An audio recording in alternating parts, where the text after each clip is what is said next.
முருகனை ஒரு முறை தரிசிக்கிறீர்கள் என்றால் அவருடைய அருள் உங்கள் வாழ்க்கையில் வெற்றியும் செல்வமும் மகிழ்ச்சியும் கொண்டு வரும்.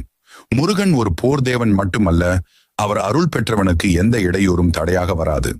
சபரிமலைக்கு போனாலும் திருச்செந்தூருக்கு போனாலும் முருகனை நினைத்தாலே கூட மனதில் இருந்த கஷ்டங்கள் அகன்றுவிடும்.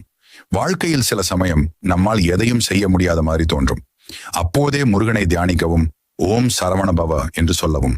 அந்த ஒரு சொல் உங்களுடைய மனதை வலிமையாக்கும், உங்களுக்குள் இருக்கும் தைரியத்தை எழுப்பும். முருகன் தனது பக்தர்களை ஒருபோதும் கைவிட மாட்டார். அவர் உங்களை பொருளாதாரத்திலும் ஆரோக்கியத்திலும் அறிவிலும் உயர்த்துவார். நீங்கள் நினைத்த சிறிய விருப்பங்கள் மட்டுமல்ல, பெரிய கனவுகளையும் முருகன் நிறைவேற்றுவார். நாளை உங்களுக்கு நல்ல வேலை கிடைக்குமா? வியாபாரம் வெற்றி பெறுமா? குடும்பத்தில் சந்தோஷம் வருமா? எல்லாவற்றுக்கும் ஒரு பதில், முருகனின் அருள் இருந்தால் அது நிச்சயம் நடக்கும்.